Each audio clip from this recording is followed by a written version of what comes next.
আমার আল্লাহ ওই তিনজন বান্দাকে পরীক্ষা করার জন্য আসমান থেকে একজন ফেরেশতা পাঠায়া দিয়েছেন। কয়জন? আসমান থেকে একজন ফেরেশতা পাঠায়া দিয়েছেন, মানুষের বেশে আসছে দুনিয়াতে।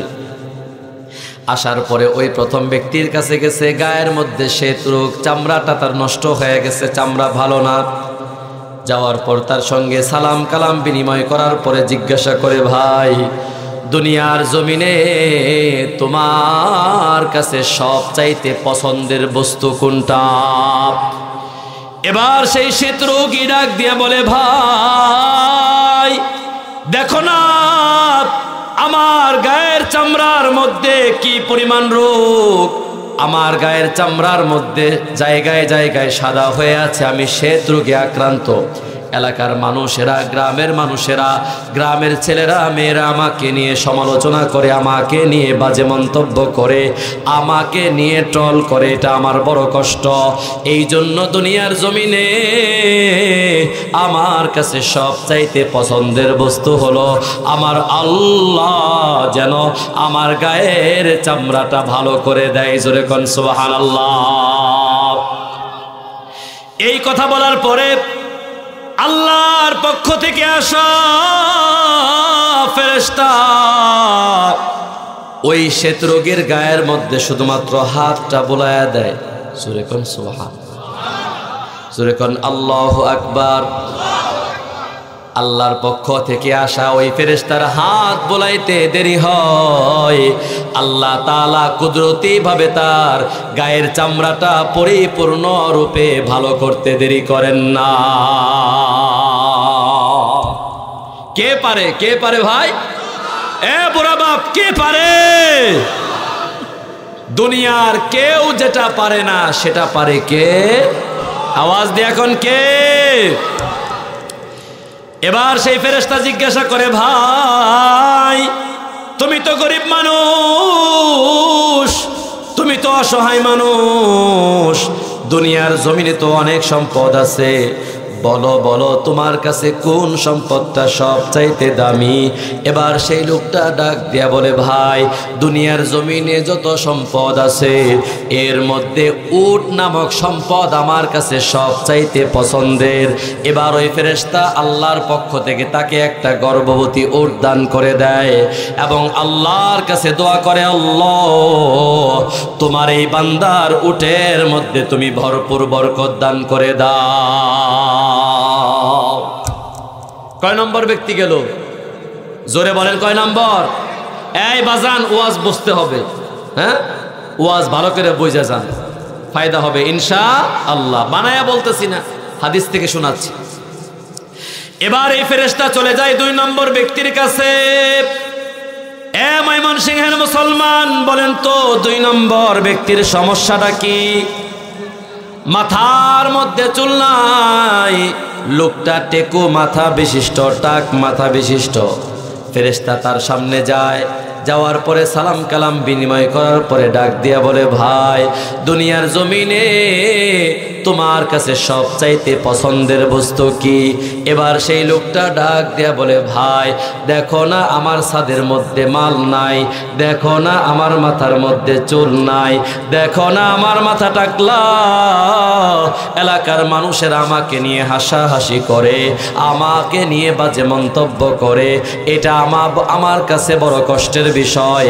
সুতরাং দুনিয়ার জমিনে যত বস্তু আছে আমার কাছে সব চাইতে প্রিয় বস্তু হলো আমার আল্লাহ যেন আমার মাথার মধ্যে সুন্দর চুলের ব্যবস্থা করে দেয়। আল্লাহর পক্ষ থেকে আসা ওই ফেরেশতা এবার ওই টাকওয়ালা লোকের, টাকওয়ালার মাথার মধ্যে হাত বোলায় দেয়। হাত বোলাইতে দেরি হয়, আরশের মালিক আল্লাহ ওই লোকটার মাথার মধ্যে সুন্দর চুলের ব্যবস্থা করতে দেরি করেন না। এবার ফেরেশতা বলে, ভাই আল্লাহ তো তোমার মাথার মধ্যে সুন্দর চুলের ব্যবস্থা করে দিলেন, এবার আমি তোমার কাছে জানতে চাই, তুমি তো একজন অসহায় মানুষ, গরিব মানুষ, দুনিয়ার জমিনে অনেক সম্পদ আছে বাবা, আছে না নাই বলেন? অনেক সম্পদ আছে। এই সমস্ত সম্পদের মধ্য থেকে তোমার কাছে কোন সম্পদটা সবচাইতে পছন্দের?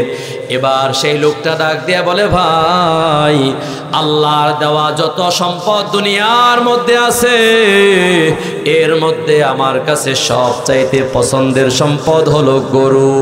এবার আল্লাহর পক্ষ থেকে ওই ফেরেশতা তাকে একটা গর্ভবতী গাভী দান করে দেয়, আর আল্লাহর কাছে দোয়া করে দেয়, ওগো আরশের মালিক আল্লাহ, ওগো জমিনের মালিক আল্লাহ, তোমার এই বান্দার গাভীর মধ্যে, গরুর মধ্যে তুমি ভরপুর বরকত দান করে দাও। ওয়া নাশহাদু আল্লা ইলাহা ইল্লাল্লাহ ওয়াহদাহু লা শারীকা লাহু ونشهد أن سيدنا وسندنا وحبيبنا وطبيبنا وطبيب قلوبنا وأولانا ومولانا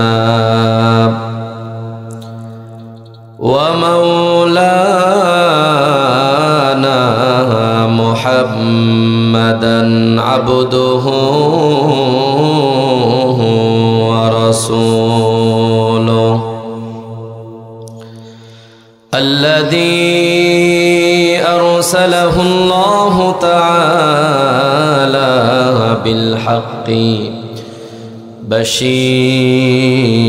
بشيرا ونذيرا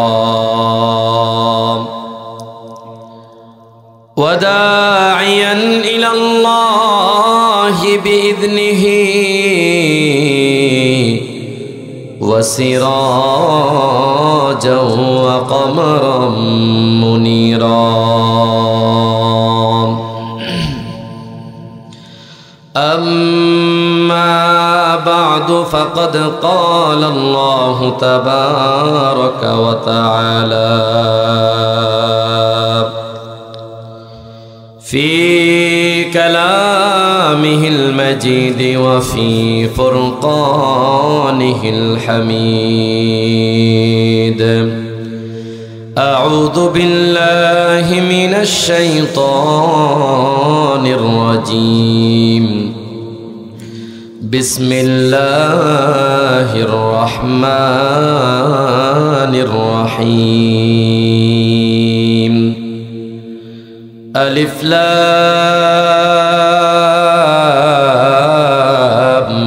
ميم ذلك الكتاب لا ريب فيه هدى للمتقين الذين يؤمنون بالغيب ويقيمون الصلاة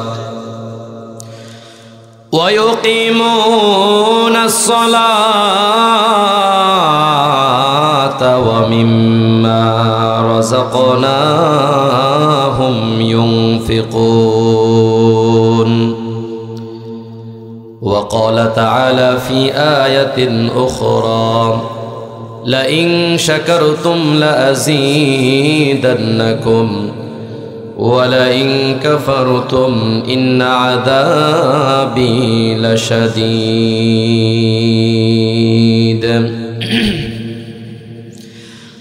وقال صاحب القرآن صلى الله عليه وسلم الصدقة ترد البلاء وقال أيضا في حديث أخرى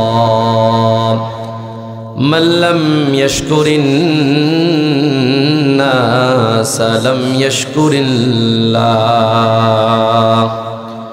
أو كما قال النبي عليه الصلاة والسلام وقال تعالى في شان حبيبه ومحبوبه ومعشوقه مخبرا وآمرا إن الله وملائكته يصلون على النبي يا أيها الذين آمنوا صلوا عليه وسلموا تسليما সকলে মুহাব্বতে জবান ছেড়ে দরুদ ইব্রাহিম পড়ি اللهم صل على محمد وعلى آل محمد كما صليت على إبراهيم وعلى آل إبراهيم إنك حميد مجيد اللهم بارك على محمد وعلى آل محمد كما باركت على إبراهيم وعلى آل إبراهيم إنك حميد مجيد بلغ العلا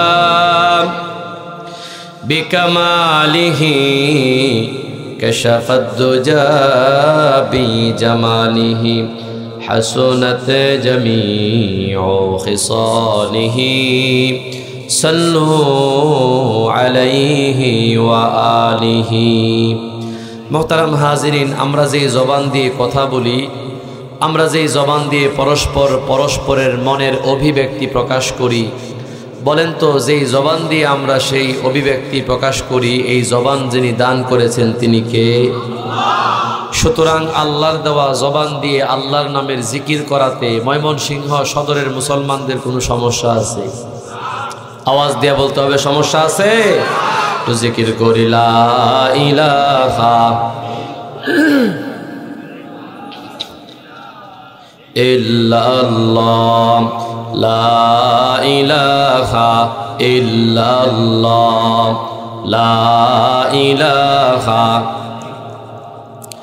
আল্লাহ রে ডাকে রে বান্দা আল্লাহ রে ডাক আল্লাহ রে ডাকে রে বান্দা আল্লাহ রে ডাক আল্লাহ রে ডাকতে ডাকতে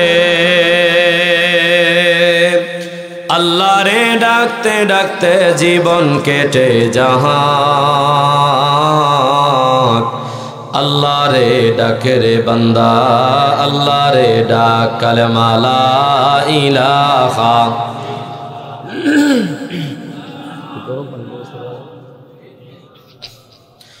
লা ইলাহা ইল্লাল্লাহ লা ইলাহা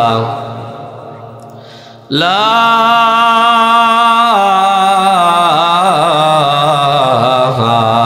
ইলাহা ইল্লাল্লাহু মুহাম্মাদুর রাসূলুল্লাহ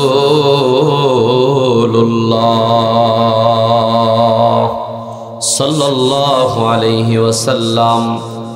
ঐতিহ্যবাহী জামিয়া নূরে মদিনা মহিলা মাদ্রাসায় উদ্যোগে আয়োজিত আজকের এই 10ম বার্ষিক ইসলামী সম্মেলনের অত্যন্ত শ্রদ্ধাভাজন সম্মানিত সভাপতি জনাব হযরত মাওলানা রুহুল কুদ্দুস আমিনী দামাত বরকাতুহুল আলিয়া ইমাম সোহিলা ঈদগাহ মাঠ, প্রধান মেহমান উস্তাজুল আসাতিজা হযরতুল আল্লাম আল্লামা আব্দুল কুদ্দুস ফারুকি দামাত বরকাতুহুল আলিয়া, আলোচনা রেখেছেন মাওলানা জয়নুল আবিদিন দামাত বরকাতুহুল আলিয়া এবং মুফতি নুরউদ্দিন ফরাজি দামাত বরকাতুহুল আলিয়া সহকারে মঞ্চে বসে আছেন দেগার হযরত উলামায়ে কেরাম, সামনে বসে আছেন অত্র এলাকা এবং আশপাশ এলাকা থেকে আগত আল্লাহ পাকের আশিকিন জাকিরিন শাকিরিন মুহিব্বিন মুরব্বিয়ানে কেরাম, কলিজার টুকরা যুবক ভাইরা, স্নেহের কচি কাচারা পর্দার অন্তরাল থেকে শুনছেন অত্যন্ত শ্রদ্ধেয়া সম্মানিতা অবলা সরলা পর্দানিসীন মা ও বোনেরা, আল্লাহ সুবহানাহু ওয়া তাআলার দরবারে অসংখ্য অগণিত শুকর এবং সুজুদ যে মহান রব্বুল আলামিন আপনাকে আমাকে অত্যন্ত মোহাব্বত করে ভালোবেসে যাচাই করে বাছাই করে পছন্দ করে দুনিয়ার যাবতীয় যাই ঝামেলা থেকে ফারেক করে আল্লাহ তাআলা 10 মায়ের 10 সন্তানকে কোরআনের নিসবতে দ্বীনের নিসবতে এক সামিয়ানার নিচে আসবার বসবার তৌফিক দান করেছেন। কোরআন সুন্নাহ থেকে 2-4টি কথা বলবার এবং আপনাদেরকে শুনবার তৌফিক দান করেছেন। এজন্য আপনারা ময়মনসিংহবাসী খুশি না বেজার? আওয়াজ করে বলতে হবে খুশি না বেজার? যদি আমরা সকলেই খুশি হয়ে থাকি তাহলে এই চমৎকার ব্যবস্থাপনা যে আল্লাহ তাআলা করে দিলেন সেই মহিয়ান গরিয়ান সর্বশক্তিমান আল্লাহ সুবহানাহু ওয়া তাআলার দরবারে কৃতজ্ঞতা আদায় করছি। সকলেই অন্তরের অন্তঃস্থল থেকে একসাথে উচ্চকণ্ঠে ঈমানের আওয়াজকে বুলন্দ করে হৃদয়ের সবটুকুন ভালোবাসাকে উজাড় করে দিয়ে গায়ের সমস্ত শক্তিকে কণ্ঠ বরাবর এনে আকাশ বাতাসকে মুখরিত করে সকলেই সমস্বরে চিৎকার দিয়া পড়ি আলহামদুলিল্লাহ। সকলেই দুহাত উঁচা করে পড়ি আলহামদুলিল্লাহ। লক্ষ কোটি দরুদ ও সালাম বর্ষিত হোক বিশ্ব মানবতার মুক্তির দিশারি বিশ্ব সভার সভাপতি रहमतुल लिल आलमीन सय्यदुल मुरसलीन खातमुन नबिय्यिन आकाए नामदार ताजदार मदीना सरकार दो आलम जनाब अहमद मुहम्मद मुस्तफ़ा सल्लल्लाहु अलैहि वसल्लमेर ऊपर। मोहतरम हाजिरिन, आमी आपनादेर सामने पवित्र कालामुल्लाह शरीफे 2टा सूरा थेके किछु आयाते कारिमा तेलावत करेछि। रसूलुल्लाह सल्लल्लाहु अलैहि वसल्लम थेके बर्णित असंख्य अगणित हादिस भाण्डार थेके 2খানা হাদিসের অংশ বিশেষ পাঠ করেছি। আল্লাহ রব্বুল আলামিন যদি তৌফিক দান করেন উক্ত আয়াত এবং হাদিসকে সামনে রেখে অল্প কিছু সময় কথা বলবো ইনশাআল্লাহ। আপনারা শেষ পর্যন্ত থাকবেন তো? মাঝে মাঝে পরীক্ষা নিলে পরীক্ষায় পাশ করবেন তো? হ্যাঁ, রাজি আছেন? এই যুবক ভাইরা রাজি আছো? ইনশাআল্লাহ আল্লাহ কবুল করেন, চিল্লায় পড়েন আমিন। মোহতারাম হাজিরিন, ভূমিকায় লম্বা চওড়া কথা বলার টাইম আমার হাতে নাই। যেহেতু আপনাদের এই মাহফিলের সম্মানিত প্রধান মেহমান অনেক বড় বুজুর্গ আলেম, মুজাহিদ আলেম, ইনশাআল্লাহ দেখবেন কি পরিমাণ তার ভিতরে ঈমানি তেজস্বী পাওয়ার। এই পাওয়ার যখন আপনাদের সামনে ছাড়বে দেখবেন যে আপনাদের গায়ের ভিতরে ঈমানি জজবা বৃদ্ধি পাওয়া গেছে। জোরে কোন সুবহানাল্লাহ। ইনশাআল্লাহ হুজুরে গুরুত্বপূর্ণ আলোচনা করবে। আমি একদম সংক্ষেপে টোটাফাটা কিছু আলোচনা করব ইনশাআল্লাহ। মনোযোগ সহকারে শুনতে রাজি আছেন তো? মুহতারাম হাজিরিন, রব্বুল আলামিন কোরআনে হাকিমের মধ্যে বলেন লা ইন শাকারতুম লা আযীদান্নাকুম ওয়া লা ইন কাফারতুম ইন্না আযাবি লাশাদীদ। এরে ময়মনসিংহের মুসলমান বাবা, আমার আল্লাহ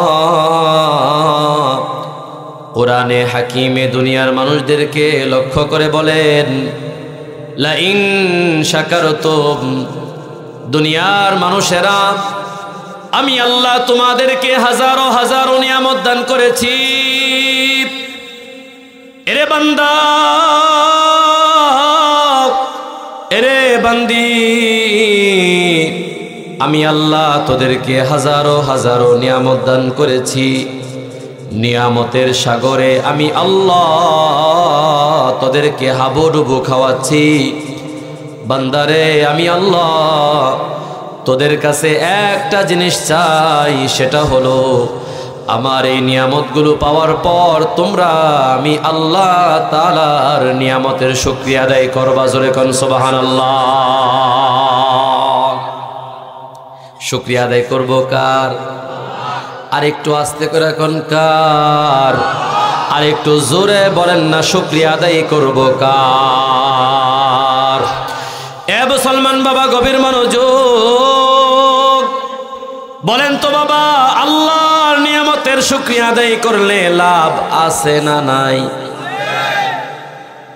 আল্লাহ বলেন লা ইন শাকারতুম, তোমরা যদি আমার দেওয়া নিয়ামতের শুকরিয়া আদায় করো আমি আল্লাহ ওয়াদা দিলাম বান্দা, অবশ্যই অবশ্যই তোমার সেই নিয়ামতকে আমি বহু গুণে বাড়ায়া দিব। জোরে কোন সুবহানাল্লাহ।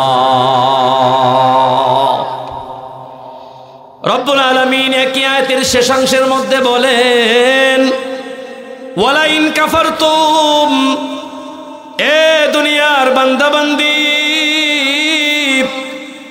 আমি আল্লাহর নিয়ামত পাওয়ার পরে তোমরা যদি নিয়ামতের না শুকরিয়া করো, শুকরিয়া আদায় না করো, না ফরমানি করো, অকৃতজ্ঞ হও, কৃতজ্ঞতা আদায় না করো, জেনে নাও, শুনে নাও, ইন্না আযাবি লাশাদীদ, আমি আল্লাহ তাআলার আযাব কিন্তু বড় ভয়ঙ্কর। আমি আল্লাহ রশি ঢিল দেই, আমি আল্লাহ তাআলা ধরি না, আমি আল্লাহ ধরলে কিন্তু ছাড়ি না। কথা কোন ঠিক কিনা? মসজিদে নববীর মধ্যে রাসূলুল্লাহ সাল্লাল্লাহু আলাইহি ওয়াসাল্লাম বসা আছেন। রাসূলুল্লাহ সাল্লাল্লাহু আলাইহি ওয়াসাল্লামের একজন জালিলুল কদর সাহাবী, তার নাম হলো হযরতে মুআজ ইবনে জাবাল। সকলে একটু নামটা বলবেন বাবা, জবানটা ছেড়ে, মুআজ ইবনে জাবাল বলেন, আর একটু জোরে বলেন না, মুআজ ইবনে জাবাল। মুআজ ইবনে জাবাল রাদিয়াল্লাহু তাআলা আনহু বাবা মসজিদে নববীর মধ্যে বসা, রাসূলুল্লাহ সাল্লাল্লাহু আলাইহি ওয়াসাল্লাম ও মসজিদে নববীর মধ্যে বসা।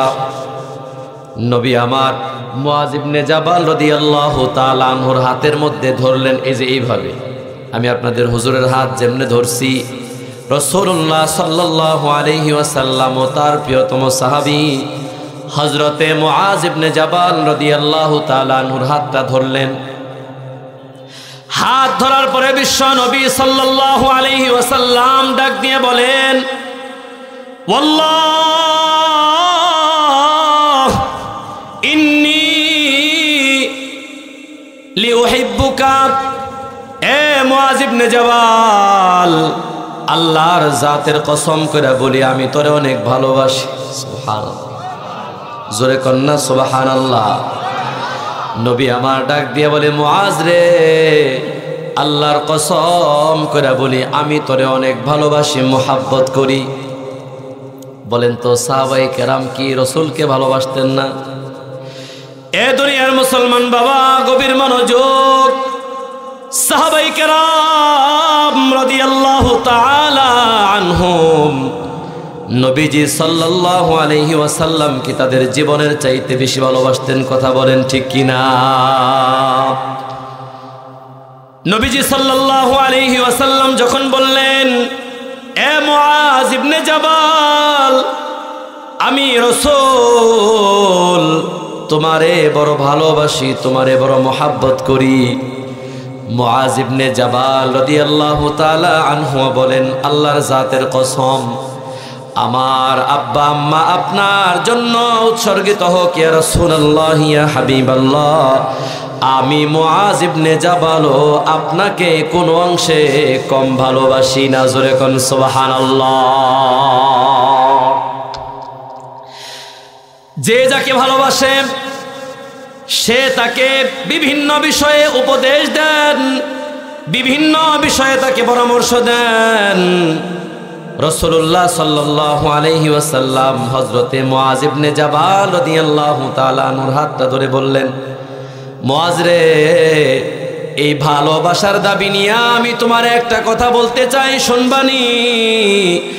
মুআজ ইবনে জাবাল রাদিয়াল্লাহু তাআলা আনহু বলেন, ইয়া রাসূলুল্লাহ, আপনি ভালোবাসার দাবি নিয়ে আমাকে একটা কথা বলবেন, আর আমি সেই কথা শুনবো না, এটা কোশ্চেন কালেও হতে পারে না।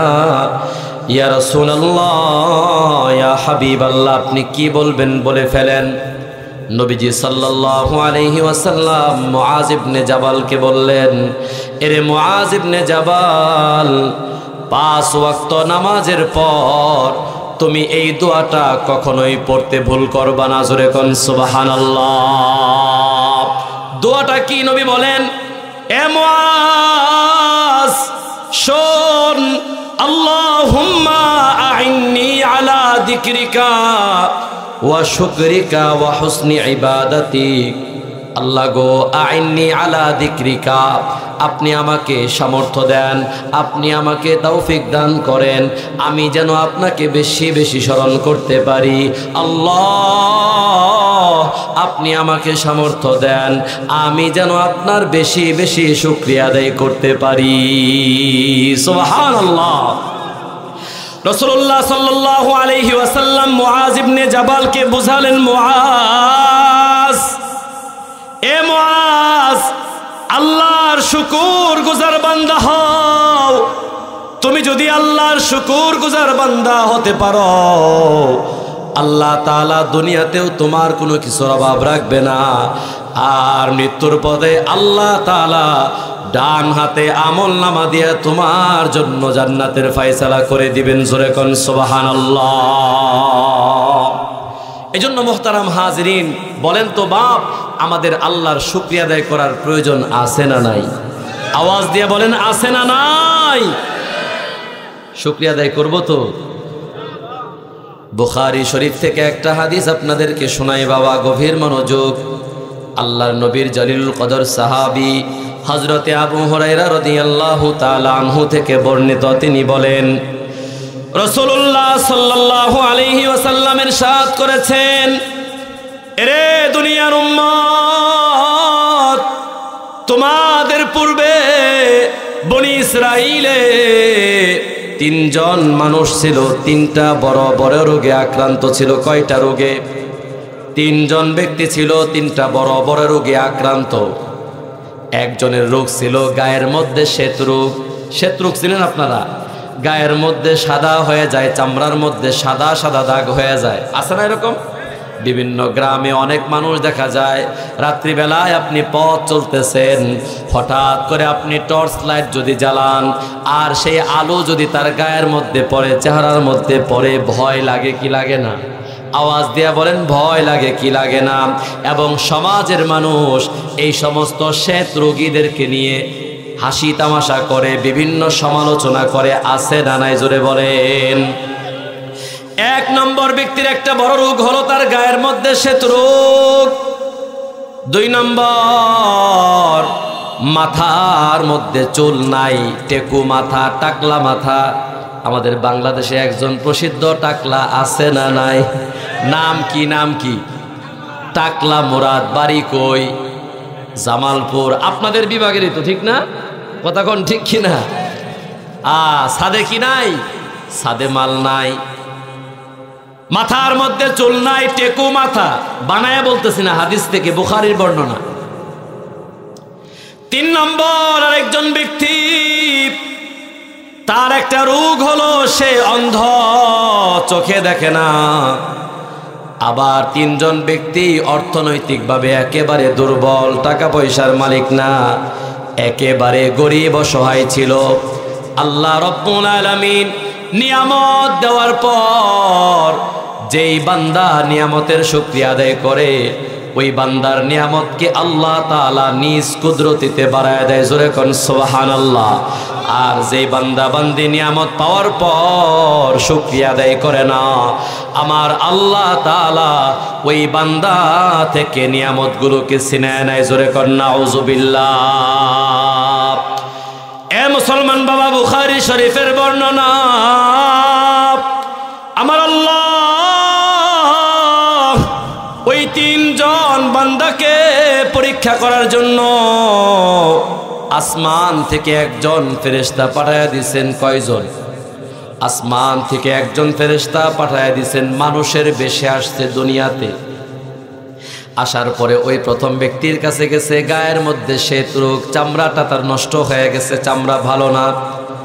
যাওয়ার পর তার সঙ্গে সালাম কালাম বিনিময় করার পরে জিজ্ঞাসা করে, ভাই, দুনিয়ার জমিনে তোমার কাছে সবচাইতে পছন্দের বস্তু কোনটা? এবার সেই শ্বেত রোগী ডাক দিয়া বলে, ভাই দেখো না আমার গায়ের চামড়ার মধ্যে কি পরিমাণ রোগ, আমার গায়ের চামড়ার মধ্যে জায়গায় জায়গায় সাদা হয়ে আছে, আমি শ্বেত রোগে আক্রান্ত। এলাকার মানুষেরা, গ্রামের মানুষেরা, গ্রামের ছেলেরা মেয়েরা আমাকে নিয়ে সমালোচনা করে, আমাকে নিয়ে বাজে মন্তব্য করে, আমাকে নিয়ে ট্রল করে। এটা আমার বড় কষ্ট।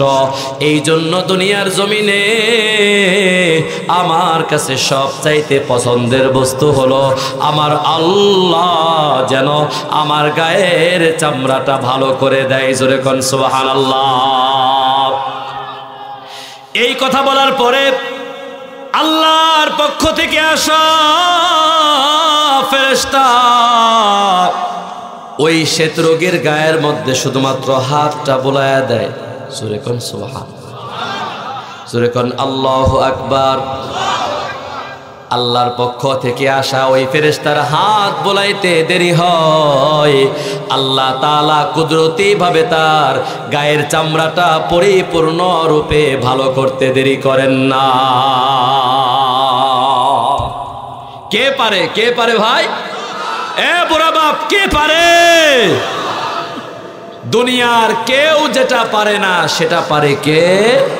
আওয়াজ দিয়ে এখন কে? এবার সেই ফেরেশতা জিজ্ঞাসা করে, ভাই তুমি তো গরিব মানুষ, তুমি তো অসহায় মানুষ, দুনিয়ার জমিনে তো অনেক সম্পদ আছে, বলো বলো তোমার কাছে কোন সম্পদটা সবচাইতে দামি? এবার সেই লোকটা ডাক দিয়া বলে, ভাই দুনিয়ার জমিনে যত সম্পদ আছে এর মধ্যে উট নামক সম্পদ আমার কাছে সবচাইতে পছন্দের।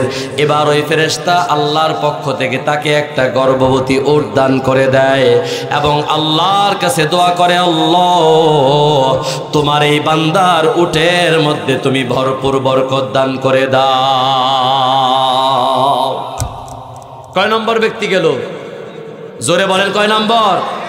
এই বাজান, ওয়াজ বুঝতে হবে, হ্যাঁ ওয়াজ ভালো করে বুঝে যান, ফায়দা হবে ইনশাআল্লাহ। বানায়া বলতেছি না, হাদিস থেকে শোনাচ্ছি। এবার এই ফেরেশতা চলে যায় 2 নম্বর ব্যক্তির কাছে। এ ময়মনসিংহের মুসলমান, বলেন তো 2 নম্বর ব্যক্তির সমস্যাটা কি? মাথার মধ্যে চুল নাই, লোকটা টেকো মাথা বিশিষ্ট, টাক মাথা বিশিষ্ট। ফেরেশতা তার সামনে যায়, যাওয়ার পরে সালাম কালাম বিনিময় করার পরে ডাক দিয়া বলে, ভাই দুনিয়ার জমিনে তোমার কাছে সবচাইতে পছন্দের বস্তু কি? এবার সেই লোকটা ডাক দিয়া বলে, ভাই দেখো না আমার ছাদের মধ্যে মাল নাই, দেখো না আমার মাথার মধ্যে চুল নাই, দেখো না আমার মাথা টাকলা, এলাকার মানুষেরা আমাকে নিয়ে হাসাহাসি করে, আমাকে নিয়ে বাজে মন্তব্য করে, এটা আমার কাছে বড় কষ্টের বিষয়। সুতরাং দুনিয়ার জমিনে যত বস্তু আছে আমার কাছে সবচাইতে প্রিয় বস্তু হলো আমার আল্লাহ যেন আমার মাথার মধ্যে সুন্দর চুলের ব্যবস্থা করে দেয়। আল্লাহর পক্ষ থেকে আসা ওই ফেরেশতা এবার ওই টাকওয়ালা লোকের, টাকওয়ালার মাথার মধ্যে হাত বোলায় দেয়। হাত বোলাইতে দেরি হয়, আরশের মালিক আল্লাহ ওই লোকটার মাথার মধ্যে সুন্দর চুলের ব্যবস্থা করতে দেরি করেন না। এবার ফেরেশতা বলে, ভাই আল্লাহ তো তোমার মাথার মধ্যে সুন্দর চুলের ব্যবস্থা করে দিলেন, এবার আমি তোমার কাছে জানতে চাই, তুমি তো একজন অসহায় মানুষ, গরিব মানুষ, দুনিয়ার জমিনে অনেক সম্পদ আছে বাবা, আছে না নাই বলেন? অনেক সম্পদ আছে, এই সমস্ত সম্পদের মধ্য থেকে তোমার কাছে কোন সম্পদটা সবচাইতে পছন্দের? এবার সেই লোকটা ডাক দিয়ে বলে, ভাই আল্লাহর দেওয়া যত সম্পদ দুনিয়ার মধ্যে আছে এর মধ্যে আমার কাছে সবচাইতে পছন্দের সম্পদ হলো গরু। এবার আল্লাহর পক্ষ থেকে ওই ফেরেশতা তাকে একটা গর্ভবতী গাভী দান করে দেয় আর আল্লাহর কাছে দোয়া করে দেয়, ওগো আরশের মালিক আল্লাহ, ওগো জমিনের মালিক আল্লাহ, তোমার এই বান্দার গাভীর মধ্যে, গরুর মধ্যে তুমি ভরপুর বরকত দান করে দাও। বলেন তো ফেরেশতা দোয়া দিলে আল্লাহর কাছে দোয়া কবুল হবে কি হবে না? আওয়াজ দিয়ে বলতে হবে, দোয়া কবুল হবে কি হবে না? এবার এই ফেরেশতা চলে যায় সামনে 3 নম্বর ব্যক্তির কাছে। বলেন তো সমস্যাটা কি? চোখে দেখে না। যাওয়ার পরে সালাম করে, ভাই বলো বলো দুনিয়ার জমিনে তোমার কাছে সবচাইতে পছন্দের বস্তু কি? এবার সেই লোকটা ডাক দিয়ে বলে, ভাই দেখো না আমি অন্ধ, আমার এই চোখ দিয়া দুনিয়ার আলো বাতাস আমি দেখতে পারি না। আমার এই চোখ দিয়ে আমি আমার বিবিকে, আমার সন্তানকে, আমার আব্বা আম্মাকে দেখতে পারি না। এই জন্য দুনিয়ার জমিনে আমার কাছে সবচাইতে পছন্দের বস্তু হলো আমার আল্লাহ যেন আমার চোখ দুইটাকে ভালো করে দেয়। এবার ওই ফেরেশতা আল্লাহ নির্দেশে ওই অন্ধ ব্যক্তির চোখের উপরে একটু হাতটা আলতো করে বুলাইয়া দেয়। ওই ফেরেশতা হাত চোখের মধ্যে বুলাইতে দেরি হয়, আরশের মালিক আল্লাহ ওই বান্দার চোখ দুটো ভালো করতে দেরি করেন না। জোরে কন্যা সুবহানাল্লাহ। কে পারে? কে পারে? আওয়াজ দিয়ে বলতে হবে, কে পারে? এবার ফেরেশতা জিজ্ঞাসা করে, ভাই বলো, আমি তোমার কাছে জানতে চাই, তুমি তো একজন অসহায় মানুষ, গরিব মানুষ, বলো বলো দুনিয়ার জমিনে যত সম্পদ আছে এই সমস্ত সম্পদগুলোর মধ্য থেকে তোমার কাছে কোন সম্পদটা সবচাইতে পছন্দের, মোহাব্বতের? এবার সেই লোকটা ডাক দিয়ে বলে, ভাই দুনিয়ার জমিনে তো অনেক সম্পদ আছে, তবে সমস্ত সম্পদের মধ্যে আমার কাছে সবচাইতে পছন্দের সম্পদ হলো ছাগল। কি? সবাই একসাথে বলেন কি? এবার ওই ফেরেশতা আল্লাহর আদেশে তাকে একটা ছাগল দান করে দেয়। আল্লাহর কাছে ওই ছাগলের জন্য বরকতের দোয়া করে দেয়। ওগো আরশের মালিক আল্লাহ, ওগো জমিনের মালিক আল্লাহ, তোমার এই বান্দার ছাগল নামক সম্পদের মধ্যে তুমি ভরপুর বরকত দান করে দাও। এই দোয়া করে দেওয়ার পর এই ফেরেশতা আল্লাহর কাছে চলে যায়। কিছুদিন যখন পার হয়ে গেল, আল্লাহ তাআলা তাদের 3 জনকে এত এত বরকত দিয়া দিলেন। এরে ময়মনসিংহের মুসলমান বাবা, গভীর মনোযোগ দিলের কান দিয়া কথাগুলো শুনবেন, বুঝবেন। এবার আল্লাহ তাআলা প্রথম ব্যক্তিকে, যার গায়ের মধ্যে শ্বেত রোগ ছিল, যাকে ফেরেশতা উট দান করে গিয়েছে, বরকতের জন্য দোয়া করে গেছে, আল্লাহ তাআলা ফেরেশতার বরকতে মাঠ ভর্তি করে তাকে উটের পাল দান করেছেন। জোরে কোন সুবহানাল্লাহ। 2 নম্বর যে ব্যক্তি টাকলা ছিল, ওই বান্দাকে আল্লাহ তাআলা মাঠ ভর্তি গরু দান করে দিয়েছেন। আর 3 নম্বর যেই ব্যক্তি অন্ধ ছিল, ওই ব্যক্তিকে আল্লাহ তাআলা মাঠ ভর্তি করে ছাগলের পাল দান করে দিয়েছেন। চিল্লায় পড়েন সুবহানাল্লাহ। এই যে নিয়ামতগুলো তাদেরকে আল্লাহ দিলেন, এই যে নিয়ামতগুলো তাদেরকে যিনি দান করেছেন, আওয়াজ দিয়ে বলেন তো তিনি কে?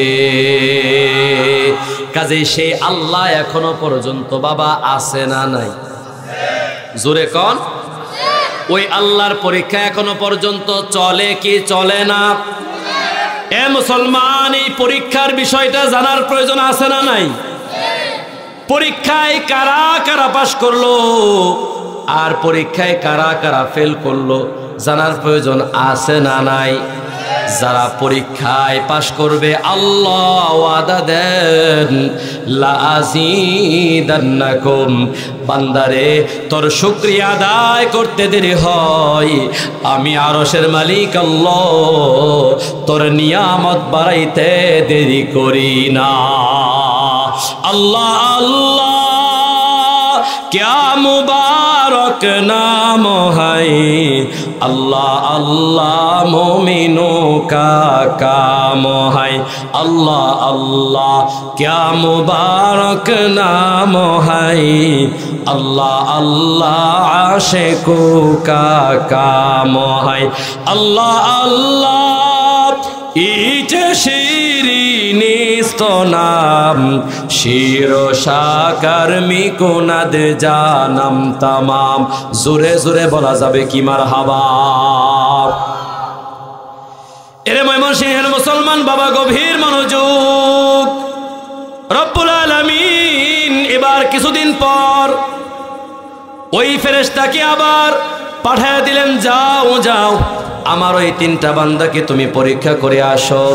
যেই বান্দা আমার পরীক্ষার মধ্যে পাশ করবে ওই বান্দার নিয়ামতকে আমি আল্লাহ বাড়ায়া দিব, আর যেই বান্দা ফেল করবে আমি আল্লাহ তাআলা তার থেকে আমার নিয়ামতগুলোকে ছিনায়া নিব।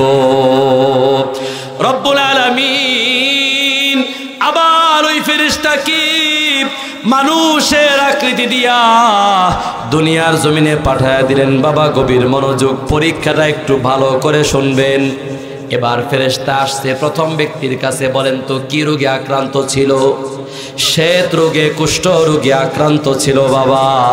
এবার আসার পরে বলতেছে, সালাম কালাম দিয়া বলতেছে, ভাই আমি একজন মুসাফির, সফরে আসার পরে আমার সামানপত্রগুলো খতম হয়ে গেছে, আমি আমার গন্তব্য পর্যন্ত যাব, আমার কাছে সেই সামান নাই, আমার কাছে সেই বাহন নাই, সওয়ারি নাই, তুমি কি আমাকে একটু সাহায্য করতে পারো? এবার সেই উটওয়ালা সাবেক শ্বেত রোগে আক্রান্ত ব্যক্তি ডাক দিয়ে বলে, ভাই আমার হাতে এখন সময় নাই। নাউজুবিল্লাহ, জোরে কইলেন না। আমার হাতে এখন সময় নাই, আমি তোমাকে এই মুহূর্তে সাহায্য করতে পারতেছি না, তুমি আমাকে আমার কাছে পরে আইসো। এবার ফেরেশতার মেজাজ গেছে গরম হয়ে, কি ব্যাপার, তোর তো কিছুই ছিল না, তুই ফকিন্নির ঘরে ফকির নিয়ে আসিলি, কথা কোন ঠিক কি না? ফেরেশতা এবার ডাক দিয়া বলে, ভাই তোমারে কেমন যেন আমার সেনা সেনা লাগে। লাগে কি লাগে না? জোরে কোন, সেনা সেনা লাগে কি লাগে না? এবার সেই শ্বেত রোগে আক্রান্ত ব্যক্তি ডাক দিয়া বলে, ভাই এই বল তুই আমারে কেমনে করে চিনিস? এবার ফেরেশতা ডাক দিয়া কয়, ভাই তুমি তো কিছুদিন আগে শ্বেত রোগে আক্রান্ত ছিলা, তোমার চামড়া তো ভালো ছিল না, তোমার চামড়ার মধ্যে সাদা সাদা দাগ ছিল, এলাকার মানুষেরা তোমাকে নিয়ে হাসি তামাশা করত। এখন তো আল্লাহ তাআলা দয়া করে নিয়ামত হিসাবে তোমার চামড়াটাকে ভালো করে দিচ্ছে। এরে ভাই কিছুদিন আগেও তো তুমি একেবারে ফকিন্নি ছিলা, আল্লাহ তাআলা তো তোমাকে মাঠ ভর্তি ওট দান করেছে। এবার সেই নাফরমান কিভাবে আল্লাহর নাশুকরি করে দেখেন, এটা পয়েন্ট আলোচনার পয়েন্ট, এটা কিভাবে নাশুকরি করে। এ ভাই ডাক দিয়ে বলেন, না আমার এই উটের পাল আমার আল্লাহ আমাকে দান করে নাই। জোরে কওয়া যাবে কি নাউজুবিল্লাহ? বলে কে দিয়েছে? কয়টা আমার বাপ দাদার পৈতৃক সূত্রে, উত্তরাধিকারী সূত্রে আমি আমার এই সম্পদ পেয়েছি। জোরে কোন নাউজুবিল্লাহ। কত বড় নাফরমান, কত বড় নাফরমান। ফেরেশতার মেজাজ গরম হয়ে গেছে। ফেরেশতা বলে, আল্লাহ তোমার এই বান্দা তার কথায় যদি মিথ্যাবাদী হয়ে থাকে তাহলে তোমার বান্দা আগে যেমন ছিল আল্লাহ তুমি তোমার বান্দাকে আবার আগের মতো বানায়া দাও। বদদুয়া দিছে কে? ফেরেশতা। আর কে? আল্লাহ। কে দিছে? ফেরেশতা বদদুয়া দিছে। বদদুয়া দিয়ে সামনের দিকে হাঁটে। কিছু দূর যাওয়ার পরে সাক্ষাৎ হয়ে যায় 2 নম্বর ব্যক্তির সঙ্গে, টাকলার সঙ্গে। কার সঙ্গে? মাথার মধ্যে যার চুল ছিল না। যাওয়ার পরে সালাম কালাম দিয়া আগের মতো একই কথা, এরে ভাই আমি একজন মুসাফির মানুষ, আমার সফরে সমস্ত সম্বলগুলো শেষ হয়ে যাবে, আমি আমার গন্তব্য পর্যন্ত যাব, আমার কাছে সামান নাই, আমার কাছে সওয়ারি নাই, আমার কাছে বাহন নাই। আল্লাহ তো তোমার মাথার মধ্যে সুন্দর চুলের ব্যবস্থা করে দিয়েছেন, আল্লাহ তো তোমাকে মাঠ ভর্তি গরুর পাল দান করেছেন, সুতরাং সেখান থেকে তুমি আমাকে একটু সাহায্য করবানি। এই গরুওয়ালা ব্যক্তি টাকলা লোকটা আগে টাকলা ছিল, আগের লোকের মতো জবাব দেয়, এ ভাই এখন আমার হাতে সময় নাই, আমি এখন বিজি। আছে না এরকম এলাকায় মানুষ? দেখবেন ভিক্ষুক যে কয় ভাই স্যার একটু সাহায্য করেন, কয় পরে আসিস বেটা এখন ব্যস্ত আছি। আছে না নাই বলে? খবরদার, ওয়া আম্মা সাইলা ফালা তানহার, ভিক্ষুক আসলে ধমক দিও না, ফেরাইয়া দিও না। আল্লাহর ওয়াস্তে তোমার কাছে যদি কিছু চায়, তুমি তারে কিছু যা কিছু পারো দেওয়ার চেষ্টা করো, তারে তুমি খালি হাতে ফেরত দিও না। এই লোকটা ডাক দিয়া বলে আমি এখন সাহায্য করতে পারবো না, আমি এখন ব্যস্ত আছি। এবার ফেরেশতা ডাক দিয়া বলে ভাই তোমারে তো আমার কেমন যেন চেনা চেনা লাগে, বলেন তো বাবা চেনা চেনা লাগে কি লাগে না? এবার গরুওয়ালা ডাক দিয়ে বলে ভাই বলো বলো তুমি আমারে কেমনে চিনো? এবার ফেরেশতা ডাক দিয়ে কয় তুমি তো কিছুদিন আগেও তোমার ছাদের মধ্যে মাল ছিল না, তুমি ছিলা টাকলা, তোমার মাথার মধ্যে চুল ছিল না। আল্লাহ তাআলা এখন তোমার মাথার মধ্যে সুন্দর চুলের ব্যবস্থা করেছেন। তুমি তো কিছুদিন আগেও ছিলা গরিব ফকিন্নির ঘরে ফকিন্নি, এখন আল্লাহ তাআলা তোমাকে মাঠ ভর্তি গরু দান করেছেন। সুতরাং তুমি সেখান থেকে আমাকে একটু সাহায্য করবানি। এই নাফরমানও আগের নাফরমানের মতো বলে না না এগুলো আল্লাহ আমাকে দেয় নাই, আমার মাথার মধ্যে আগে থেকে কালো চুল ছিল। একটু জোরে কোয়া যাবে নাউজুবিল্লাহ। এ বলে আমি ফকিন্নি ছিলাম না, বরং তুমি যে গরুর পাল দেখতে পাও, এই গরুর পাল আমি আমার পৈতৃক সূত্রে পাইছি, উত্তরাধিকারী সূত্রে পাইছি। জোরে কবেন না নাউজুবিল্লাহ। ফেরেশতার মেজাজ গরম হয়ে গেছে, আল্লাহরে ডাক দিয়া বলে আল্লাহ তোমার এই বান্দা যদি তার কথাই মিথ্যাবাদী হয়ে থাকে, তাহলে তোমার বান্দা আগে যেমন ছিল, ছাদের মধ্যে মাল ছিল না, মাথা টাকলা ছিল, তোমার বান্দাকে তুমি আগের অবস্থার মধ্যে ফিরাইয়া দিও। এই বদদুয়া দিয়া এবার ফেরেশতা সামনের দিকে যায়। 3 নম্বর ব্যক্তির যেন কি সমস্যা ছিল? সবাই জোরে বলেন। অন্ধ ব্যক্তির কাছে যায়, আগের মতো সালাম কালাম, আগের মতো কথা, সংক্ষেপ করে বলতেছি। এবার ওই আল্লাহর বান্দা আল্লাহর দেওয়া নিয়ামতের শুকরিয়া আদায় করছে। আল্লাহু আকবার বলেন। এবার আল্লাহর ওই বান্দা ডাক দিয়ে বলে ভাই কিছুদিন আগেও আমি অন্ধ ছিলাম, দুনিয়ার আলো বাতাস আমি দেখতে পারতাম না, আমি আমার বিবি, আমার কলিজার টুকরা সন্তান সন্ততিদেরকে দেখতে পারতাম না, দুনিয়ার আলো বাতাস আমি দেখতে পারতাম না, দুনিয়ার অন্য কোনো বন্ধু বান্ধবদেরকে আমি দেখতে পারতাম না। আমার আল্লাহ দয়া করে মায়া করে আমার দৃষ্টিশক্তি ফিরাইয়া দিছেন। এরে ভাই কিছুদিন আগে আমি একেবারে গরিব ছিলাম, অসহায় ছিলাম, আমার আল্লাহ দয়া করে মায়া করে আমাকে আজকে এত বিশাল বড় ছাগলের পাল দান করে দিয়েছে। সুতরাং আমি তোমাকে বলতে চাই আমার আল্লাহ নিয়ামত দিয়েছেন, সুতরাং আল্লাহর দেওয়া নিয়ামত থেকে তোমাকে সাহায্য করতে আমার কোনো অসুবিধা নাই। নাও নাও আমি পারমিশন দিয়ে দিলাম, আমার এই ছাগলের পাল থেকে তোমার যা যা প্রয়োজন হয়, তোমার যতগুলো প্রয়োজন হয় ততগুলো নিয়ে তুমি তোমার গন্তব্য পর্যন্ত চলে যাও। জোরে কোন সুবহানাল্লাহ। ময়মনসিংহের মুসলমানের কাছে আমি জানতে চাই এই 3 বান্দাকে নিয়ামত যিনি দান করেছেন তিনি কে? আবার এই 3 বান্দাকে পরীক্ষা যিনি করেছেন তিনি কে? বলেন তো আপনারা এখন ফলাফল ঘোষণা করেন, এই 3 বান্দার মধ্যে কয় বান্দা পাশ করেছে আর কয় বান্দা ফেল করেছে? 2 বান্দা ফেল করেছে, 1 বান্দা। এরে ময়মনসিংহের মুসলমান বাবা, এবার দেখা গেল আল্লাহ তাআলা ওই ফেরেশতার বদদুয়া কবুল করে নিলেন। সে রোগওয়ালার আগের অবস্থায় সে চলে গেল, ধন সম্পদ যা ছিল সব নিঃশেষ হয়ে গেল। 2 নম্বর ব্যক্তি টাকওয়ালা, আগে আগে টাক ছিল, মাঝখানে আবার মাথার মধ্যে সুন্দর চুল, আবারও আগের মতো টাকলা হয়ে গেছে। মাঠ ভর্তি যে গরু নামক সম্পদ ছিল, এই সম্পদগুলো সব খতম হয়ে গেছে। আর পক্ষান্তরে যেই বান্দা ওই যে অন্ধ ছিল, গরিব ছিল, আল্লাহ ছাগলের পাল দান করেছে, ওই বান্দার নিয়ামতকে আমার আল্লাহ হাজারো হাজারো গুণে বাড়ায়া দিছে। জোরে কোন সুবহানাল্লাহ। সুতরাং নিয়ামতের শুকরিয়া আদায় করতে আমরা রাজি আছি।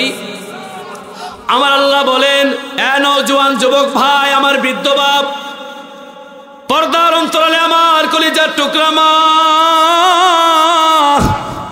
আমার আল্লাহ বলেন, আলাম নাজআল লাহু আইনাইন ওয়া লিসানাও ওয়া শাফাতাইন। বান্দারে, আমি কি তোমারে 2টা চক্ষু নামক নিয়ামত দান করি নাই? ময়মনসিংহের মুসলমান, যেই 2টা চোখ দিয়ে আমরা দুনিয়ার আলো বাতাস দেখি, আওয়াজ করে বলতে হবে, এই চোখ দুটো যিনি দান করেছেন তিনি কে? আল্লাহ বলেন, ওয়া লিসানা। এরে বান্দা, মনের ভালোবাসার কথা বিবির কাছে শেয়ার করি কি করি না? জোরে কন। নওজোয়ান যুবক যারা আছো, গার্লফ্রেন্ডের কাছে একেবারে জাগা মতো মারে সব শেয়ার করে, একবারে A to Z যা আছে। আরে বেটা, ওর কাছে শেয়ার না কইরা বিয়া করে তোর বউর কাছে তুই শেয়ার কর। প্রত্যেক শেয়ারে শেয়ারে সব যিনি দিবেন তিনি কে? আওয়াজ দেয়া বলেন, তিনি কে? আহারে, আমার দেশের নওজোয়ানদেরকে কে বোঝাবে? ও যুবক ভাই, ও যুবতী বোন, আল্লাহর ওয়াস্তে বলি, এখান থেকে বের হয়ে আসো। এই জীবনের মধ্যে কোনো শান্তি নাই, অশান্তি দিয়ে ভরপুর। কথা বলেন ঠিক কিনা? হারামের মধ্যে আরাম আছে। আওয়াজ দিয়ে বলতে হবে, হারামের মধ্যে আরাম আছে বাবা। হারামের মধ্যে কোনো আরাম নাই। হালালের মধ্যে আল্লাহ তাআলা সুখ, শান্তি আর সমৃদ্ধি দিয়ে ভরপুর করে দিয়েছেন। কথা বলেন ঠিক কিনা? এ মুসলমান বাবা, তাহলে যেই কথা বলছিলাম, যেই জবান দিয়া তুমি আর আমি তোমার আমার মনের ভাব প্রকাশ করি, এই জবানটা যিনি দান করেছেন তিনি কে? ওয়া শাফাতাইন। যেই 2টা ঠোঁট দিয়ে আমরা বিভিন্ন শব্দ বাক্য উচ্চারণ করি, এই ঠোঁট দুটো দান করেছেন যিনি তিনি কে? যে 2টা হাত দিয়ে আমরা কাজ করি, কৃষি কাজ করি, আমরা ড্রাইভিং করি, তারপরে কি করি? অটো রিক্সা চালাই, ধান কাটি, প্যান্ডেল সাজাই, বিভিন্ন কাজকর্ম যেই হাত দিয়ে করি, হাত দিয়েছেন কে? পা দিয়ে বাসা থেকে হেঁটে হেঁটে মসজিদ পর্যন্ত যাই, বাজার পর্যন্ত যাই, এই পা দুটো যিনি দান করেছেন তিনি কে? সুতরাং আল্লাহর দেওয়া নিয়ামতের শুকরিয়া আদায় করার প্রয়োজন আছে না নাই? শুকরিয়া আদায় করলে ওই অন্ধ ব্যক্তির মতো আল্লাহ চোখ ভালো করায়া আল্লাহ তাআলা সম্পদের মধ্যে ভরপুর বরকত দান করবেন। আর যদি আমরা নিয়ামতের শুকরিয়া আদায় করতে না পারি, আল্লাহ তাআলা একটা সময় সম্পদগুলো ছিনায়া নিবেন। আমাদের সমাজে এরকম বহু লোক আছে, একটা সময় টাকা পয়সার অভাব ছিল না, কিন্তু এখন রাস্তায় রাস্তায় ভিক্ষা করে। এরকম ঘটনা আছে না নাই? নদীর এপার ভাঙে ওপার গড়ে, এই তো নদীর খেলা। সকাল বেলার ধনীর তুই ফকির, সন্ধ্যাবেলা আসে না নাই? সকাল বেলার ফকির রে তুই ধনী, সন্ধ্যাবেলা তাও আসে না নাই? এই যে ধন সম্পদ আমরা কামাই করি, ব্যাংকের মধ্যে টাকা জমা করে রাখি, আমরা কৃষি কাজগুলো করে করে আমরা টাকা পয়সা কামাই। বলেন তো বাবা, এই নিয়ামত যিনি দান করছেন তিনি কে? বলবেন হুজুর, আমি তো আমার হাত দিয়া কামাই করছি। হুজুর, আমি তো আমার ব্রেন খাটায়া টাকা কামাই করছি। আমি বলবো আপনার এই ব্রেন যিনি সুস্থ রাখছেন তিনি হচ্ছেন আল্লাহ, আপনার এই চোখ যিনি সুস্থ রাখছেন তিনি হচ্ছেন আল্লাহ, আপনার এই কান যিনি সুস্থ রাখছেন তিনি হচ্ছেন আল্লাহ, আপনার এই হাত যিনি সুস্থ রেখেছেন তিনি হচ্ছেন আল্লাহ, আপনার এই পা যিনি সুস্থ রেখেছেন তিনি হচ্ছেন আল্লাহ, আপনার এই গোটা দেহ যিনি সুস্থ রেখেছেন আওয়াজ দিয়ে বলা যাবে কি তিনি কে?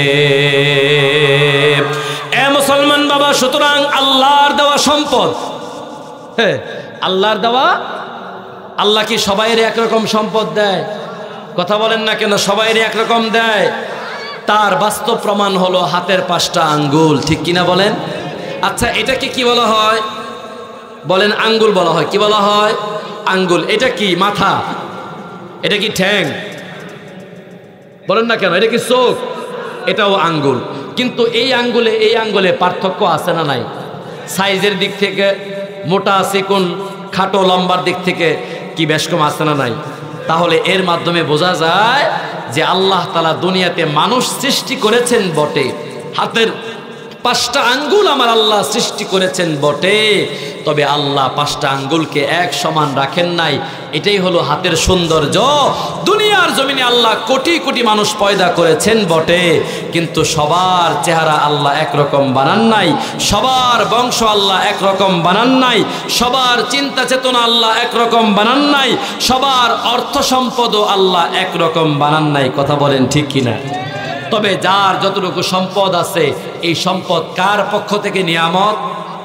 আওয়াজ দিয়ে বলেন কার পক্ষ থেকে নিয়ামত? সুতরাং প্রিয় ভাইরা আমার, আল্লাহর দেওয়া নিয়ামত, এই নিয়ামতগুলো যদি আমরা আল্লাহর পথে ব্যয় করতে না পারি, হ্যাঁ ভালো করে বুঝবেন, বুখারী শরীফের বর্ণনা হাদিস থেকে শোনাইলাম, তাহলে কিন্তু আপনার আজকে সম্পদ আছে, আপনি মনে করতেছেন যে হুজুর চিন্তার কোনো কারণ নাই, আমার তো ব্যাংকে 20 লাখ টাকা আছে, বাস ব্যাংকে আমার 50 লাখ টাকা আছে, আমি চলতেছি। ও মিয়া ভাই, যে ব্যাংকের মধ্যে আপনি টাকা রাখছেন ওই ব্যাংকের মধ্যে আগুন কি আল্লাহ ধরাইতে পারে না? কথা বলেন না কেন? পারে না? আমার আল্লাহ পারে না এমন কোন ঘটনা আছে? জোরে বলেন। 2020 সালে আমার আল্লাহ দেখাইছেন না, সারা পৃথিবীটাকে আল্লাহ তারা নিস্তব্ধ বানায় দিছে, ঠিক না? পর্দা আবার করবি না, মহিলারা পুরুষদের সহ্য আল্লাহ পর্দা করেছে। নেকাব পরাইছে কি পরাই নাই? জোরে কন। 24 জুলাই আগস্টে আমার আল্লাহ দেখাইছে না? আমার আল্লাহ মাত্র 45 মিনিট সময় দিছে, যাও বহুত খাইছো, বহুত দেখছি, আমি আল্লাহ নিয়ামত দিছি। ওই যে বনি ইসরায়েলের 2 জন যেরকম নিয়ামতের অকৃতজ্ঞ হয়েছে, শুকরিয়া আদায় করে নাই, আল্লাহ নিয়ামত ছিনায় নিয়ে গেছে। ক্ষমতা নামক পাওয়ার আমি আল্লাহ তোরে দিছিলাম বান্দি, বুঝলি না? বুঝলি না? আল্লাহর সঙ্গে নাফরমানি করলি, দ্বীন ইসলামের বিরুদ্ধে কাজ করলি, উলামায়ে কেরামদেরকে জেলের মধ্যে বন্দি করে রাখলি। না না না, আমি আল্লাহ রশি বাড়ায় দিছি, ঢিল দিছি, আমি আল্লাহ ছাড় দিছি, কিন্তু ছেড়ে দেই নাই। মাত্র 45 মিনিট সময় দিছি, যা আছে গাঠটি বস্তা সব কিছু গোল করে তাড়াতাড়ি মামুর বাড়ি দৌড় দাও। কথা বলেন ঠিক কিনা? সে আমার আল্লাহ এখনো পর্যন্ত আছে না নাই বলেন? তাহলে আজকে আপনি ধনী আছেন, এই বাপ ভালো করে বুঝেন, আজকে আপনি ধনী আছেন, আগামীকাল যে আপনার ঘরের ভিতরে আগুন লেগে সব পুড়ে ছারখার হয়ে যাবে না, তার কি নিশ্চয়তা আছে? বলেন বলেন, কোন নিশ্চয়তা আছে? নাই। এজন্য প্রিয় ভাই, আল্লাহর দেওয়া নিয়ামত অর্থ সম্পদ, এটা আল্লাহর পথে খরচ করার প্রয়োজন আছে না নাই? শুনেন, আল্লাহ কোরআনে বলছে, আশ-শাইতানু ইয়াইদুকুমুল ফাকরা, এ দুনিয়ার মানুষ, শয়তান তোমাদেরকে বয়ান দেয়, শয়তান তোমাদেরকে বোঝায়, খবরদার ওয়াজ মাহফিলে যাওয়ার পরে বক্তা যখন টাকা চাবে, একেবারে যতই চাক টাকা কিন্তু বের করবি না। আছে না নাই বলেন? আচ্ছা, কথাটা কি আমি মিথ্যা বললাম? ওলামায়ে কেরাম এখানে আছে না? এখানে ওলামায়ে কেরাম স্টেজ ভর্তি আছে। এটা কি আমার কথা না আল্লাহর কথা? তাহলে আমরা কি শয়তানের পক্ষে যাব না আল্লাহর পক্ষে যাব?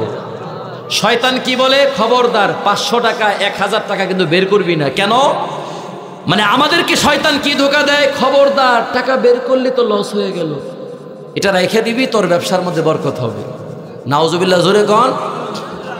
আর আমার আল্লাহ কয়, বান্দা আমার পথে তুই দিয়ে দেখ, দে, একটু খরচ কর না। ইন তানসুরুল্লাহ ইয়ানসুরকুম, আমি আল্লাহর ওয়াদা আছে তুই আমার দ্বীনকে সাহায্য করবি। আল্লাহকে সাহায্য করা মানে কি? ও ভাই, আল্লাহ কি গরিব? নাউজুবিল্লাহ। আল্লাহ কি ফকির? তাহলে আল্লাহকে সাহায্য করার অর্থ হলো আল্লাহর দ্বীনকে সাহায্য করা। আল্লাহর দ্বীন কিভাবে টিকে থাকে? এই সমস্ত মসজিদ, মাদ্রাসা, এই যে আপনাদের জামিয়া নূরে মদিনা মহিলা মাদ্রাসা, শুনে খুব খুশি হলাম। এই ধান ক্ষেতের চিপার ভিতরে এরপরেও আপনারা কত সাহস আপনাদের, দাওরাই হাদিস পর্যন্ত মাদ্রাসা খুলেছেন। আলহামদুলিল্লাহ জোরে কোন, আরো জোরে বলেন না আলহামদুলিল্লাহ। এটা কত বড় শুকরিয়ার বিষয়। হয়তো আপনি বুঝতেছেন না, টের পাইতেছেন না যে আপনারা কি কায়েম করছেন এলাকার ভিতরে। খোদার কসম, আল্লাহর এই কোরআন, আল্লাহর এই কালাম হাতে নিয়ে বলতেছি, আপনারা আপনাদের গ্রামের ভিতরে জামিয়া নূরে মদিনা মহিলা মাদ্রাসা, এটা যে কি কায়েম করেছেন বাপ, ভাই, আমার যুবক ভাইয়েরা, এটা আপনারা বুঝতেছেন না। বুঝবেন হ্যাঁ, যদি আপনি এই মাদ্রাসার সঙ্গে সম্পৃক্ত থাকেন, মাদ্রাসার কাজে আপনি সহযোগিতা করেন, আল্লাহর জাতের কসম করে বলি, হাসরের ময়দানে আপনি পাই টু পাই বুঝতে পারবেন যে কি এক কাজ আপনি দুনিয়াতে থাকা অবস্থায় আপনার গ্রামের মাদ্রাসার সাথে আপনি কাজ করেছেন। সুবহানাল্লাহ জোরে পড়েন। প্রিয় ভাইরা আমার, এজন্য আমি লম্বা সময় আপনাদেরকে আর নষ্ট করব না। আল্লাহর জাতের কসম, আপনি আল্লাহর পথে একটু খরচ করে দেখেন। সময় তো আমার হাতে কম, নাহলে আমি একটা ঘটনা শোনাইতাম। কোরআন হাদিসের ঘটনা না, বহুত ঘটনা আছে, কোরআনে হাদিসে বহুত ঘটনা আছে। আমি আমার বাস্তব জীবনের ছোট্ট একটা ঘটনা শোনাবো। আচ্ছা, একটু শোনাই। আমি বর্তমানে যে মসজিদে আছি, এটা হলো গাজীপুর সিটি কর্পোরেশন 52 নম্বর ওয়ার্ড। আর এর আগে আমি 2 বছর একটা মসজিদে জমা পড়াইছি, এটা হলো 51 নম্বর ওয়ার্ড। এই গত কয়েকদিন আগে ওই মসজিদের পাশে একটা মাহফিলও ছিল, আমি সেখানে বয়ানও করেছি। ওই এলাকার আমার একজন মুসল্লি, ওর বাড়ি হলো জামালপুর। আমি ঢাকা থেকে আসতাম, ফরিদাবাদ থেকে আসতাম জমা পড়াইতে গাজীপুরে। একদিনের ঘটনা, মসজিদের ভিতরে একটা রুম ছিল, রুম অবস্থান করার জন্য, বিশ্রাম নেওয়ার জন্য। আমি সেই রুমের মধ্যে অবস্থান করতেছি, হঠাৎ করে জামালপুরের সেই মুসল্লি দরজার মধ্যে নক করেছে। ইমাম সাহেব দরজাটা খুলে দেয়, দেখলাম মুসল্লির সামনে হাজির হয়ে গেছে।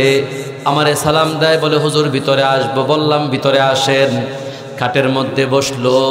আমি আমার সেই মুসল্লির চেহারার মধ্যে তাকায়া দেখলাম, আমার ওই মুসল্লির চেহারাটা বড় মলিন, চোখের কোণায় পানিটা টলমলো টলমলো করতেছে।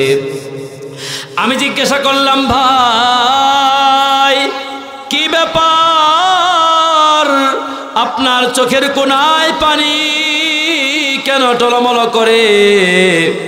লোকটা এবার চোখের পানি ছেড়ে দিয়ে কান্দে আর ডাক দিয়ে বলে, হুজুর দুঃখের কথা কি বলবো, আল্লাহ তাআলা আমাকে একটা ছেলে সন্তান দান করেছে।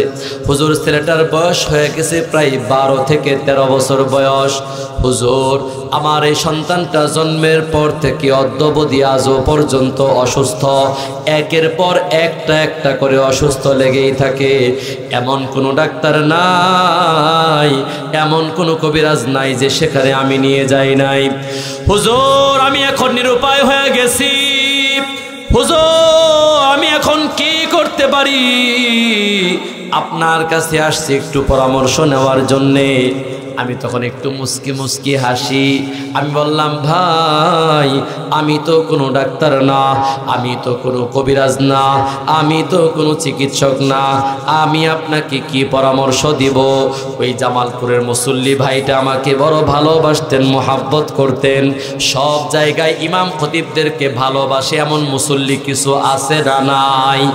ওই মুসল্লি ডাক দিয়ে বলে, হুজুর আমার দিলটা কেন যেন বলে আপনি যদি আমাকে একটা পরামর্শ দেন, সেই পরামর্শ ফলো করলে হয়তো বা আমার সন্তানের উপকার হবে। লোকটার কথা শুনে আমার দিলটা বড় নরম হয়ে গেল বাজান। আমার তখন ফরিদাবাদ মাদ্রাসায় মিশকাত জামাতের সবকের কথা মনে পড়ে যায়। হুজুর আমাদেরকে ঘন্টার মধ্যে হাদিস পড়াইছেন, আস-সাদাকাতু তারুদ্দুল বালা, যেই হাদিসটা আমি খুতবার মধ্যেও পাঠ করেছি। হুজুর আমাদেরকে হাদিস পড়ে পড়ে সুন্দর করে বুঝাইছেন, এরে ছাত্ররা শোনো, দান বড় দামি একটা আমল, দান খয়রাত কত বড় দামি একটা কাজ। শোনো, এই দান খয়রাত যদি কেউ করতে পারে আমার আল্লাহ তাআলা তাকে বড় বড় বিপদ থেকে বাঁচায়া দেয়। আমি আমার ওই মুসল্লির রাখ দিয়ে বললাম, ভাই বড় আশা করে আমার কাছে আসছেন, দেওয়ার মতো কিচ্ছু আমার কাছে নাই, তবে আলেম হিসেবে রাসূলের হাদিস উস্তাদের কাছ থেকে পড়েছি। উস্তাদ বলেছে, রাসূল বলেছেন, যদি তুমি দান করতে পারো, দানের ওসিলায় আল্লাহ তোমার বিপদ আপদ বালা মুসিবত দূর করে দিবেন। যেহেতু আপনার ছেলেটা দীর্ঘদিন যাবৎ অসুস্থ, বিভিন্ন জায়গায় আপনি দৌড়াদৌড়ি করেছেন, কোনো কাজ হচ্ছে না, আমার দিলটা কেমন যেন সাক্ষী দেয়, ও ভাই আপনি আল্লাহর পথে কিছু খরচ করেন, আপনার সামর্থ্য অনুযায়ী আপনি কিছু ব্যয় করতে থাকেন। এবার মুসল্লি বলল, ঠিক আছে হুজুর, আমি আপনার এই কথার উপর আমল করার চেষ্টা করব। এই লোকটা চলে যায়। কিছুদিন পরে সে গাজীপুর থেকে চলে যায় জামালপুরে, প্রায় 6 মাস শেষ হয়ে যায়। এর মধ্যে আমি এখন বর্তমানে যেই মসজিদে আছি এখানে আমার চাকরি খেদমত হয়ে যায়। 6 মাস পরে হঠাৎ করে অপরিচিত নাম্বার থেকে ফোন কল রিসিভ করলাম। ওপাশ থেকে ডাক দিয়ে বলে, হুজুর আপনি কি আমারে চিনতে পারছেন? আমি বললাম না। বলে, হুজুর আমি আপনার ওই জামালপুরের মুসল্লি। আমি বললাম, গার্মেন্টস ফ্যাক্টরি এলাকা, জামালপুরের মুসল্লি তো আপনি একা নন, একটু পরিচয়টা খুলে বলেন।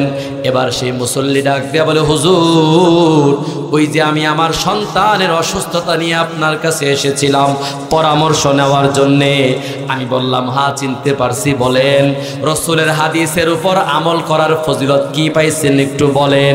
এবার লোকটা ফোনের ওপাশ থেকে কান্না করে করে আমাকে বলে, হুজুর আমি না বলছিলাম আপনি যদি একটা আমল দেন, ওই আমলটা পালন করলে বুঝি আমার সন্তানের কোনো উপকার হবে।